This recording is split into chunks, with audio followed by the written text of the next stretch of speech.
រឿងរ៉ាវនៅក្នុងភូមិមួយក្នុងយុគសម័យដើមមានគ្រួសារមួយមានសមាជិកពីរនាក់យាយនិងចៅស្រីក្រៅពីឪពុកម្ដាយស្លាប់ចោលទៅមូតាបានមករស់នៅជាមួយជីដូនម្នាក់ដែលមានវ័យចាស់ជរាតែគាត់នៅមានកម្លាំងមាំមួនល្អណាស់ថ្ងៃនេះយើងឆាប់ចេញពីព្រលឹមបន្តិចទៅណាចៅព្រោះឆាប់បានទៅដល់ក្រែងរកផ្សិតរកដំឡូងបានច្រើនសម្រាប់លក់ហ្នឹងនេះលោកយាយចាស់បែបនេះខ្ញុំបារម្ភណាស់ណាមិនចង់ឲ្យលោកយាយមកពិបាកជាមួយខ្ញុំស្ទើរខ្ញុំថាលោកយាយនៅផ្ទះហើយខ្ញុំត្រូវម្នាក់ឯងក៏បានដែរណាមិនក៏និយាយអញ្ចឹងចៅយាយចាស់មែនតែកម្លាំងនៅមាំមួនតើនេះនិយាយបែបនេះចង់មើងយាយមែនទេនោះអត់ទេណាលោកយាយខ្ញុំបារម្ភពីសុខភាពលោកយាយទៅវិញទៅចាផងត្រូវដល់ផ្លូវឆ្ងាយទៀតយាយថាហើយមិនអីទេបើយាយមិនរឹងមាំស្មានតែយាយអាចធ្វើការបានច្រើនយ៉ាងម៉េចហ៎មើលចោះរាល់ថ្ងៃនេះយាយមិនដែលឈឺអីឯណាកុំបារម្ភពេកអីណាចៅនេះបើយើងមិនទៅរកតើយើងបានប្រាប់មកពីណាសម្រាប់ចំណាយប្រចាំថ្ងៃទៅតាំងពីពុកម៉ែឯងស្លាប់ទៅគ្រូសាយើងក៏ធ្លាក់ដុនដាបណាស់នេះមិនក៏ពុកម៉ែឆាប់ទៅចោលយើងសោះមិនក៏ខ្ញុំអភ័ព្វម្លេះកើតមកនៅចំជាមួយពុកម៉ែមិនបានយូរលោកយាយខ្ញុំសង្កត់អីទេបានជាមកជួបបែបនេះណោះហើយយាយមិនគួរនិយាយរំលឹកពីពុកម៉ែចៅឯងសោះនិយាយពេលណាចៅរលីងរលោងទឹកភ្នែកទៅរហូតណាស់ហើយចាស់ចៅពួកគេទៅបានសុខហើយណាំងកុំគិតពីគេអីគិតតែពីយើងជាអ្នកដែលនៅរស់ទៅមិនដឹងថាជាថ្ងៃមុខនេះត្រូវជួបរឿងអ្វីខ្លះនោះទេខ្ញុំជឿថាថ្ងៃណាមួយជឿនឹងមានជីវភាពបានល្អជាងនេះទេវតាលោកប្រកាសជាអាណិតពួកយើងមិនខាននោះទេណាលោកយាយយាយខ្លាចតែរស់នៅមិនបានដល់ថ្ងៃដែលទេវតានឹកឃើញទេចៅអើយព្រោះរាល់ថ្ងៃនេះក៏ចាស់ណាស់ហើយយាយបារម្ភតែពីចៅទេនេះបើអត់ពីយាយទៅតើចៅរស់នៅបែបណាទៅអាចៅមិនក៏លោកយាយនិយាយបែបនេះអញ្ចឹងលោកយាយត្រូវតែនៅជាមួយខ្ញុំរហូតនៅយូរក្រែងថាលោកយាយនៅមកតមែនទេលោកយាយមិនអាចទៅណាចោលខ្ញុំបានទេណាកើតចាស់ឈឺស្លាប់គឺជាច្បាប់របស់ធម្មជាតិទេណាចៅទៅហាមមិននឹងបានទៅណាហើយចោះឈប់និយាយទៅថ្ងៃក៏ខ្ពស់ឥឡូវហើយតោះទៅរកផ្សិតរកដំឡូងទៅលក់ទៅណាចៅពីដែលយាយចៅនេះប្រកបរបររកផ្សិតព្រៃដំឡូងបោចវល្លិនិងរកជ័រដើម្បីលក់គ្រាន់ចិញ្ចឹមជីវិតរឿងរ៉ាវនៅក្នុងភូមិមួយក្នុងយុគសម័យដើមមានគ្រួសារមួយមានសមាជិកពីរនាក់យាយនិងចៅស្រីក្រៅពីឪពុកម្ដាយស្លាប់ចោលទៅមូតាបានមករស់នៅជាមួយជីដូនម្នាក់ដែលមានវ័យចាស់ជរាតែគាត់នៅមានកម្លាំងមាំមួនល្អណាស់ថ្ងៃនេះយើងឆាប់ចេញពីព្រលឹមបន្តិចទៅណាចៅព្រោះឆាប់បានទៅដល់ក្រែងរកផ្សិតរកដំឡូងបានច្រើនសម្រាប់លក់ហ្នឹងនេះលោកយាយចាស់បែបនេះខ្ញុំបារម្ភណាស់ណាមិនចង់ឲ្យលោកយាយមកពិបាកជាមួយខ្ញុំស្ទើរខ្ញុំថាលោកយាយនៅផ្ទះហើយខ្ញុំត្រូវម្នាក់ឯងក៏បានដែរណាមិនក៏និយាយអញ្ចឹងចៅយាយចាស់មែនតែកម្លាំងនៅមាំមួនតើនេះនិយាយបែបនេះចង់មើងយាយមែនទេនោះអត់ទេណាលោកយាយខ្ញុំបារម្ភពីសុខភាពលោកយាយទៅវិញទៅចាផងត្រូវដល់ផ្លូវឆ្ងាយទៀត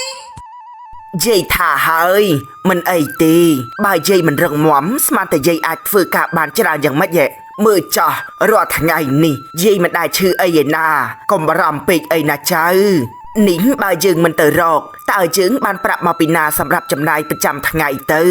តាំងពីពុកម៉ែឯងស្លាប់ទៅគ្រូសាយើងក៏ធ្លាក់ដុនដាបណាស់នេះមិនក៏ពុកម៉ែឆាប់ទៅចោលយើងសោះមិនក៏ខ្ញុំអភ័ព្វម្លេះកើតមកនៅចំជាមួយពុកម៉ែមិនបានយូរលោកយាយខ្ញុំសង្កត់អីទេបានជាមកជួបបែបនេះណោះហើយយាយមិនគួរនិយាយរំលឹកពីពុកម៉ែចៅឯងសោះនិយាយពេលណាចៅរលីងរលោងទឹកភ្នែកទៅរហូតណាស់ហើយចាស់ចៅពួកគេទៅបានសុខហើយណាំងកុំគិតពីគេអីគិតតែពីយើងជាអ្នកដែលនៅរស់ទៅមិនដឹងថាជាថ្ងៃមុខនេះត្រូវជួបរឿងអ្វីខ្លះនោះទេខ្ញុំជឿថាថ្ងៃណាមួយជឿនឹងមានជីវភាពបានល្អជាងនេះទេវតាលោកប្រកាសជាអាណិតពួកយើងមិនខាននោះទេណាលោកយាយយាយខ្លាចតែរស់នៅមិនបានដល់ថ្ងៃដែលទេវតានឹកឃើញទេចៅអើយព្រោះរាល់ថ្ងៃនេះក៏ចាស់ណាស់ហើយយាយបារម្ភតែពីចៅទេនេះបើអត់ពីយាយទៅតើចៅរស់នៅបែបណាទៅអាចៅមិនក៏លោកយាយនិយាយបែបនេះអញ្ចឹង ខ្ញុំរហូតនៅយូរក្រែងថាលោកយាយនៅមកទៅមែនទេលោកយាយមិនអាចទៅណាចោលខ្ញុំបានទេណា កើតចាស់ឈឺស្លាប់គឺជាច្បាប់របស់ធម្មជាតិទេណាចៅទៅហាមិននឹងបានទៅណាហើយចាស់ឈប់និយាយទៅថ្ងៃក៏ខ្ពស់ឥឡូវហើយតោះទៅរកផ្សិតរកដំឡូងទៅលក់ទៅណាចៅ ពីដែលយាយចៅនេះប្រកបរបររកសត្វព្រៃដំឡូងបោចវល្លិនិងរកជ័រដើម្បីលក់គ្រាន់ចិញ្ចឹមជីវិត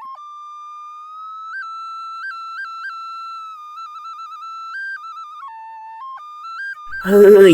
ថ្ងៃនេះរកមិនបានសោះដើរច្រើនកន្លែងហើយមិនក៏រកមិនឃើញដើមដំឡូងឬក៏ផ្សិតដោះបែបនេះនេះបើរកមិនបានតើបានអីយកទៅលក់ទៅ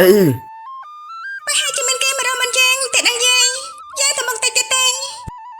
ប្រហែលជាអញ្ចឹងហើយមើលទៅនោះនេះខំថាមកពីព្រលឹមឲ្យបានមុនគេចុងក្រោយនៅតែក្រោយគេដដែលហើយនេះបានថាជីវិតអ្នកក្រទាំងគេទាំងយើងក៏ព្រោះតែក្រពះស្វាស្វែងគ្រប់គ្នាតោះទៅមុខទៀតមើលអាយ៉ាអូយ លោកយាយយ៉ាងម៉េចហ្នឹងកើតអីមែនទេ នេះដូចជាស្ពឹកស្រពន់មិនដឹងទេអើយកំពុងតែបញ្ញាប់ផងបើឈឺជើងអីណាអើយ ចាំខ្ញុំនាំទៅសម្រាប់នៅខាងនោះវិញណាមកលោកយាយទៅរួចអីទេ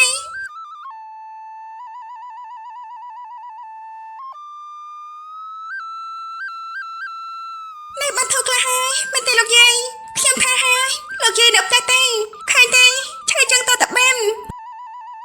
បើយាយនៅផ្ទះបានអ្នកណាមកជាមួយចៅទៅនេះដើរព្រៃតែឯងមិននឹងបានទៅមិនស្រួលទេណាចៅណាមួយចៅនៅក្មេងមិនស្គាល់ព្រៃច្បាស់ជាងវិញបាត់គិតយ៉ាងម៉េចទៅ ចាកាត់នៅមិននេះណាលោកយាយមកវិញអីទេព្រៃធ្លាប់ចេញចូលទៅរហូតនោះនេះយ៉ាងម៉េចហើយលោកយាយបានធូរដែរទេ បានធូរច្រើនហើយនេះចៅនាំយាយមកកន្លែងណានឹងដូចជាតិចម្លេះ ឃើញថាតែចាស់ស្រុកខ្លួនក៏នាំមកសម្រាប់ទីនេះទេបើយាយបានធូរបែបនេះគឺល្អហើយចឹងយកទៅផ្ទះវិញទៅណាយាយ អោទៅយ៉ាងម៉េចនឹងបានទៅបើរកមិនបានមួយផងនឹងអត់ទេ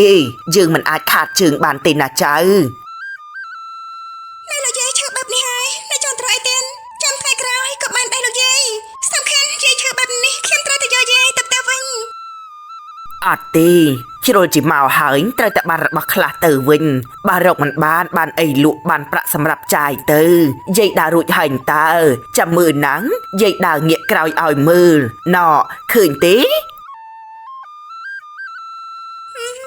លោកយាយអ្នកដឹងទេថាខ្ញុំបារម្ភប៉ុណ្ណានោះ អេចៅមូតាតើនោះជាស្អីទៅហ៎ អាណាខ្ញុំមកមិនឃើញទេ ចាំយាយទៅមើលមើល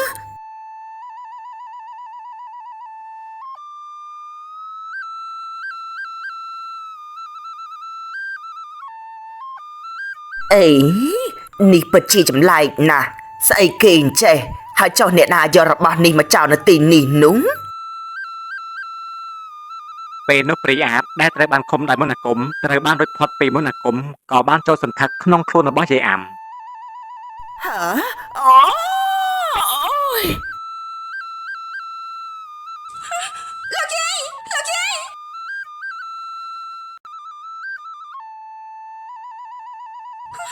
លោកយាយដឹងខ្លួនមកណាលោកយាយមិនអាចបែបនេះបានទេលោកយាយកាត់អីទេ ក្រោយពីសម្លាប់មួយសន្ទុះយាយអាំក៏បាននឹងខ្លួនមកវិញ នេះយាយនៅកន្លែងណានឹងហើយតើមានរឿងអីកើតឡើងទៅមិនក៏យាយមកនៅទីនេះ ណែលោកយាយដឹងខ្លួនវិញហើយមែនទេលោកយាយនេះមិនក៏លោកយាយសោកខ្ញុំបែបនេះយើងមករកផ្សិនរកដំឡូងនោះណាហើយមិននេះលោកយាយកាត់អីទេមិនក៏ស្លាប់បាត់ស្មារតីបែបហ្នឹងដឹងទេថាខ្ញុំបារម្ភប៉ុណ្ណានោះ អូយាយនឹកឃើញហើយមុននេះយាយដូចជាបានឃើញណែ ឃើញអីទេ អើយគ្មានអីទេយាយប្រហែលជាព្រើភ្នែកហើយមើលទៅនោះយាយគិតថាយើងត្រឡប់ទៅវិញសិនទៅហ្នឹងចាំស្អែកនេះចាំមករកទៀត ចាណែលោកយាយទៅរួចដែរទេ មិនអីទេយាយបានស្រួលខ្លួនហើយតោះទៅ យើងមកមើលពីតួអង្គមួយទៀតអ្នកនាងរាជនីជាកូនសេដ្ឋីម្នាក់ដែលមានទ្រព្យសម្បត្តិស្ដុកស្ដម្ភ យើងស្លៀកបែបនេះស្អាតដែរទេនាងជឿន អ ចាអ្នកនាងរបស់ខ្ញុំណាស្អាតគ្រប់ពេលស្រាប់ទៅហើយទោះស្លៀកពាក់បែបណាក៏ស្អាតតែរហូតនឹងព្រោះអ្នកនាងស្អាតស្រាប់ ឯងនីងចូលចិត្តបញ្ចូលយើងហ្នឹងនីងចង់បានប្រាក់ហើយមកទៅនោះ ពុទ្ធោអ្នកនាងបើអ្នកនាងស្អាតពិតមែនណាឲ្យជឿនថាយ៉ាងម៉េចទៅវិញទេនេះតាំងពីខ្ញុំដឹងក្តីមកដល់ពេលនេះខ្ញុំមិនដែលឃើញស្រីណាស្អាតបែបនេះទេគឺមានតែអ្នកនាងរបស់ខ្ញុំតែម្នាក់គត់ ឯងនីងចូលចិត្តតែបែបនេះហើយចុះបើខ្ញុំស្អាតបែបនេះមិនក៏លោកសិទ្ធិវង្សមិនចាប់អារម្មណ៍លើខ្ញុំបែបនេះមើលតែថ្ងៃមុនចាស់មិនមើលមុខខ្ញុំសោះ ខ្ញុំថាលោកក៏ចាប់អារម្មណ៍នឹងអ្នកនាងដែរគ្រាន់តែថាគេជាមនុស្សប្រុសមិនសូវជាបង្ហាញឲ្យយើងដឹងនេះអ្នកនាងខ្ញុំណាទាំងស្អាតទាំងពូកែបែបនេះប្រុសណាមិនចាប់អារម្មណ៍ឈួតសរៃច្រឡំមាត់ ណែនិយាយអីឲ្យប្រយ័ត្នប្រយែងមាត់ខ្លះផងទៅលោកសិទ្ធិវង្សជាអនាគតស្វាមីរបស់យើងហ្នឹងកុំមកនិយាយប្រាប់ពាក្យសម្ដីមិនសមរម្យនោះ អើយសំទោសអ្នកនាងជ្រុលមាត់តិចណាស់ណាព្រោះថាអ្នកនាងខ្ញុំស្អាតបែបនេះប្រុសណាថាមិនចង់បាននោះលោកសិទ្ធិវង្សគឺត្រូវតែជារបស់អ្នកនាងខ្ញុំហើយ នាំគ្នានិយាយអីហ្នឹងមិនក៏សប្បាយអម្លេះកូនរាជនីអូអ្នកម៉ាញ់គឺខ្ញុំកំពុងតែនិយាយរឿងកំ pl ែងលេងជាមួយនាងជឿនហ្នឹងណាឃើញថាវានេះពូកែហ្នឹងនិយាយកំ pl ែងណាស់មែនទេនាងជឿន អេចាអ្នកនាង នេះអ្នកម៉ាយមានការអីមែនទេគឺលោកបិចេញគេមកនិយាយរឿងការងារជាមួយពុកកូនម៉ែមិនចង់នៅរំខានក៏ចេញមកក្រៅទៅហើយចុះលោកបងសិទ្ធិវង្សវិញនោះមកជាមួយដែរទេអ្នកម៉ាញ់គេមកអន្តាំងមានអីមែនទេអេឬមួយក៏ចាប់អារម្មណ៍ជាមួយនឹងកូនប្រុសលោកបិជ័យមែនទេពុតថោអ្នកម៉ាញ់កូនជាស្រីហ្នឹងមិនក៏និយាយបែបនេះ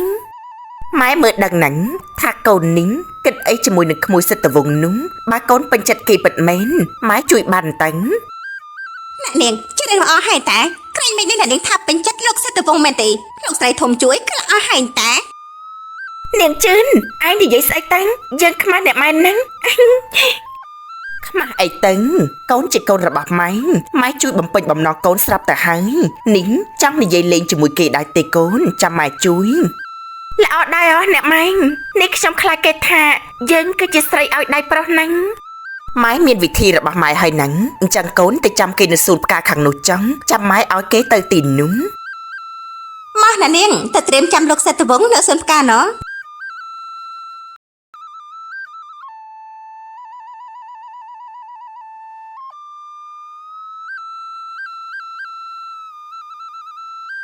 អញ្ចឹងយើងសម្រេចតាមផែនការនោះចុះលោកពេជ្រជ័យជាមនុស្សដែលខ្ញុំទុកចិត្តយើងរកស៊ីជាមួយគ្នាមកជាយូរហើយមិនដែលមានរឿងអីនោះទេបាទលោកម្ចាស់ការរកស៊ីតតែស្មោះត្រង់ជាមួយគ្នាទើបរបររកបានជូរវែងណា ក្មួយសិទ្ធិវង្សអ្នកមីងសុំពឹងបន្តិចបានទីង នេះមិនកូនមិនហៅអ្នកបំរើនៅក្នុងផ្ទះយកទៅប្រើទៅមកពឹងអីក្មួយនោះមិនអីទេលោកពូអ្នកមីងនេះមានតែអីចង់ពឹងខ្ញុំទេ គឺថាក្មេងនៅក្នុងផ្ទះមីងរកហៅប្រើក៏មិនឃើញមិនដឹងថាទៅណាអស់បាត់ទេអញ្ចឹងហើយបានជាមីងសុំពឹងក្មួយនោះគឺអញ្ចេះទៅណាក្មួយមីងឃើញផាងការនៅសួនខាងក្រោយវាដួលមីងលើកមិនរួញចង់ឲ្យក្មួយទៅលើកឲ្យបន្តិចហ្នឹង អូមិនអីទេណាមីងបានតាអញ្ចឹងណាមីងជួយនាំខ្ញុំទៅទីនោះបន្តិចទេ សួននៅខាងក្រៅផ្ទះនឹងទិញក្មួយដើរទៅមុនមីងចាស់ចាំមីងទៅដងទឹកស្រោចវាបន្តិចចាំមីងទៅតាមក្រោយហ្នឹង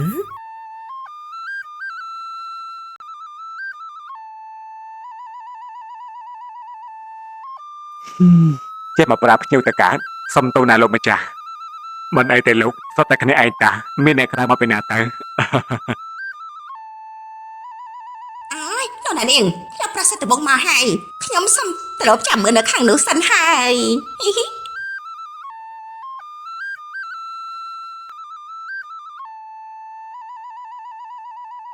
អេណានាង លោកប្រសិទ្ធវង្សនេះលោក អូម៉ាញ់នេះអ្នកម៉ែរបស់ណានាងប្រាប់ខ្ញុំឲ្យមកទីនេះគាត់ថាមានផាមការមួយដួលគាត់ឲ្យខ្ញុំមកជួយលើនេះផាំងនោះនៅត្រង់ណាទេ មិញនេះខ្ញុំប្រើឲ្យក្មេងរៀបចំរួចហើយអរគុណលោកណាំងនេះលោកមកផ្ទះខ្ញុំយូរហើយមែនទេខ្ញុំមិនបានដឹងសោះសុំទោសដែលមិនបានទៅទទួលលោក បាទមិនអីទេ គឺខ្ញុំជួលឪពុកមកនិយាយការងារជាមួយលោកពូនឹងណានេះបើមិនមានអីទេខ្ញុំទៅវិញសិនហើយ ឈប់សិនលោកបញ្ញាប់មែនទេនៅចែកគ្នាលេងសិនទេខ្ញុំគ្មានគ្នានិយាយលេងជាមួយទេ ល្អដែរអ្នកនាងខ្ញុំខ្លាចគេមើលមកមិនសមនឹងណាអ្នកនាងជាស្រីមកនិយាយគ្នាតែពីរនាក់ជាមួយខ្ញុំបែបនេះខ្លាចគេថាណា គ្មានអ្នកណាថាអីទេនេះផ្ទះរបស់ខ្ញុំតាំងណាមួយលោកក៏មិនមែនជាអ្នកឆ្ងាយអីដែរនេះលោកស្អប់ខ្ពើមខ្ញុំមែនទេ បទធនអ្នកនាងខ្ញុំមិនណាតែមានកំណត់បែបនេះនោះគឺខ្ញុំបារម្ភចំពោះអ្នកនាងនឹងណាអញ្ចឹងបើអ្នកនាងអនុញ្ញាតហើយខ្ញុំកំណត់អ្នកនាងទៅជែកគ្នាលេងចុះ ចាអរគុណលោកណាស់ នេះអ្នកនាងប្រហែលជាចូលចិត្តផ្កាឲ្យមកទៅនោះបានជាលោកពុនមិញរៀបចំឲ្យបែបនេះនោះការទីនេះគឺពិតជាស្រស់ស្អាតណាស់ ចាលោកខ្ញុំពិតជាចូលចិត្តផ្កានឹងបែបនេះហើយទៅខ្ញុំតាំងតែមកទីនេះនៅពេលដែលអបសុងផ្កានៅពេលដែលយើងបានឃើញវាហើយយើងមានអារម្មណ៍ថាស្រស់ស្រាយរីករាយតកកង្វល់ក៏បានរសាយចេញខ្លះ មែនហើយមិនត្រឹមតែជួយឲ្យបរិស្ថានមកទៅស្អាតនោះទេថែមទាំងជួយឲ្យមនុស្សមានអារម្មណ៍ថារីករាយផងដែរពេលដែលបានឃើញបែបនេះតែអ្នកនាងមានកន្លែងគួរឲ្យចង់មើលច្រើនណាស់ បានចឹងលោកមកញឹកញាប់ទៅខ្ញុំមិនថាអីទេណាគឺខ្ញុំចង់មានន័យថាលោកក៏ចូលចិត្តបែបនេះដែរមែនទេអញ្ចឹងយើងទាំងពីរគឺមានអ្វីដែលដូចគ្នាច្រើន លោកពុនមិញយកចិត្តទុកដាក់ចំពោះអ្នកនាងខ្លាំងណាស់មិនថាអ្នកនាងចង់បានអីពួកគាត់ទាំងពីរតែងតែឲ្យតែរហូតអ្នកនាងគឺពិតជាសំណាងខ្លាំងណាស់ដែលបានកាត់មកជាកូនរបស់លោកទាំងពីរនោះនេះប៉ុណ្្នឹងហើយអ្នកនាងនៅមានអារម្មណ៍ថាឯកាទៀតមែនទេ ត្រូវហើយមាសប្រាក់ខ្ញុំមានទាំងអស់តែมันបានមានន័យថាមានទាំងជីវិតដែលមានសេចក្តីសុខនោះទេជីវិតត្រូវការរបស់ច្រើនណាស់ដើម្បីមកបំពេញឲ្យជីវិតរស់មានន័យលោកដឹងទេថាអត្តន័យពិតនៃជីវិតมันស្ថិតលើលុយកាក់មាសប្រាក់បុណ្យស័ក្តិនោះទេណា អ្នកនាងពិតជាមនុស្សដែលមានការយល់ដឹងខ្ពស់មែនស័ក្តិសមជាកូនរបស់លោកពុនមិញណាសមជាមនុស្សថ្លៃថ្នូរដែលបានកាត់មកក្នុងគ្រួសារមួយនេះ លោកនីងសរសើរខ្ញុំពេកហើយការគិតបែបនេះអ្នកណាក៏អាចគិតឃើញដែរលោកចង់ទៅមើលខាងនោះទៀតទេខាងនោះគឺពិតជាស្អាតណាស់ចាំខ្ញុំនាំទៅណាស់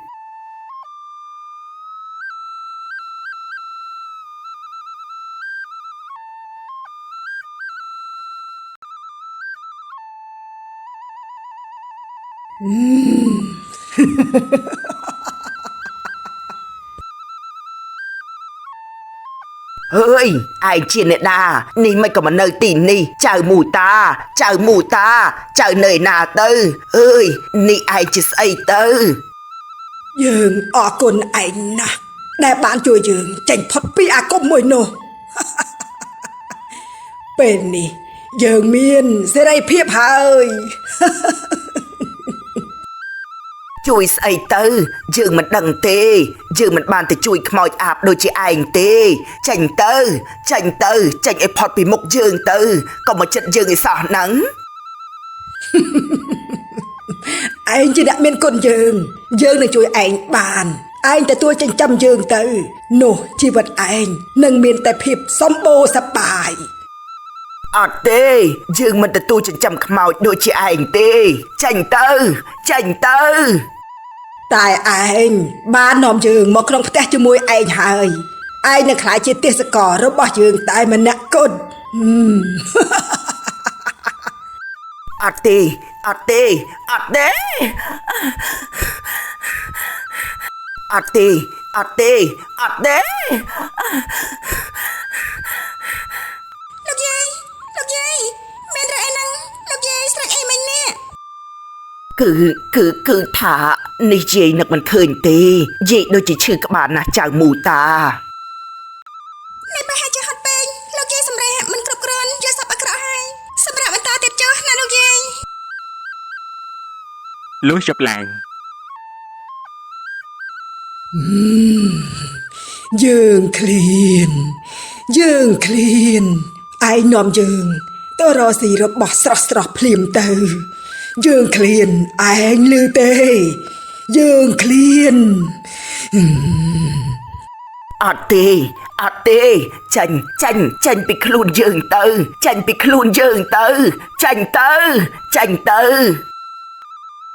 យើងមិនទៅណាទាំងអស់ឯងជាអ្នកនាំយើងមកទីនេះ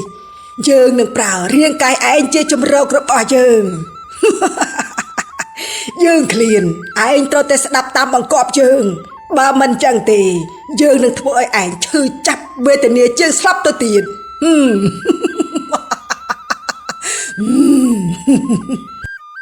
អ Ôi bạn ơi cùng thưa ấy dương ấy sao ôi chữ nà ôi chọc tử ôi ឯងត្រូវតែយល់ព្រមឥឡូវនេះបើមិនចឹងទេឯងនឹងឈឺវេទនាជាងស្លាប់ទៅទៀត ôi bạn ơi cùng thưa ấy dương ấy sao ôi chữ nà ôi chọc tử ôi ឯងត្រូវតែយល់ព្រមឥឡូវនេះបើមិនចឹងទេឯងនឹងឈឺវេទនាជាងស្លាប់ទៅទៀត Ôi bạn ơi chọc tử dương khlại hơi dương prom hơi ôi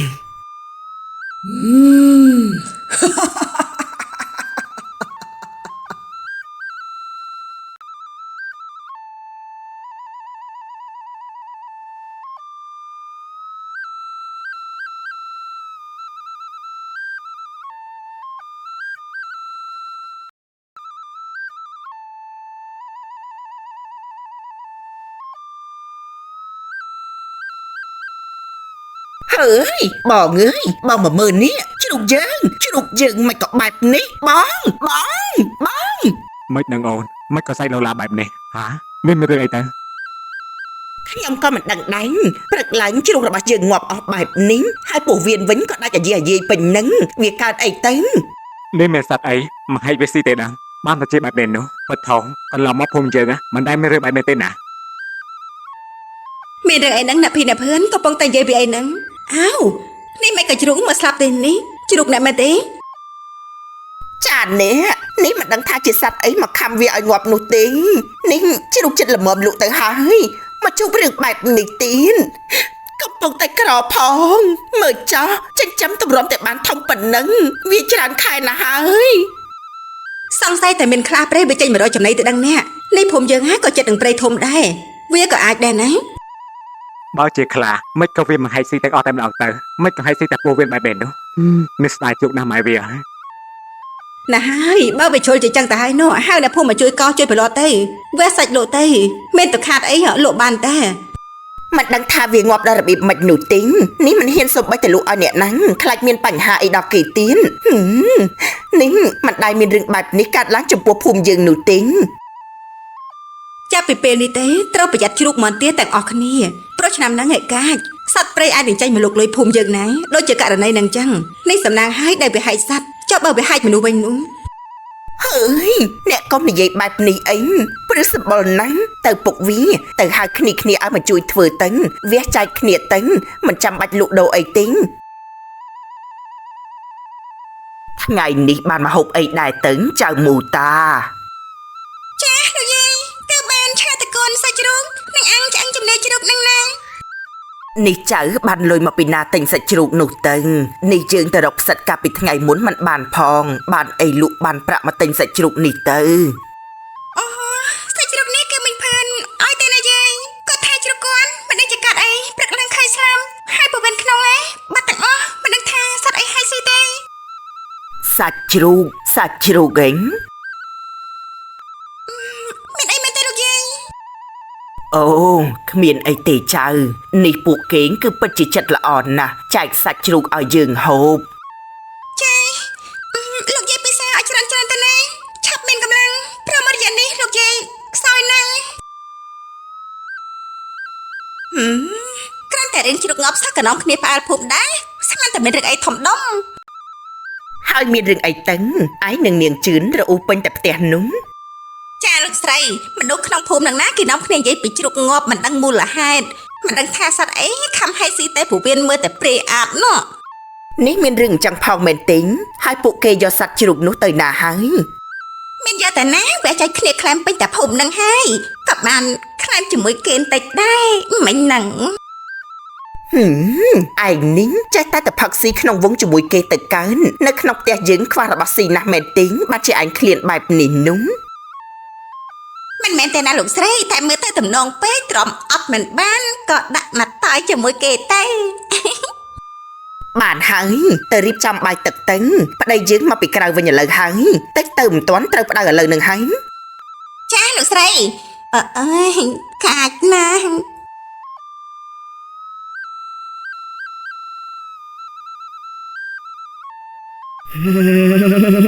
ឃ្លានណាស់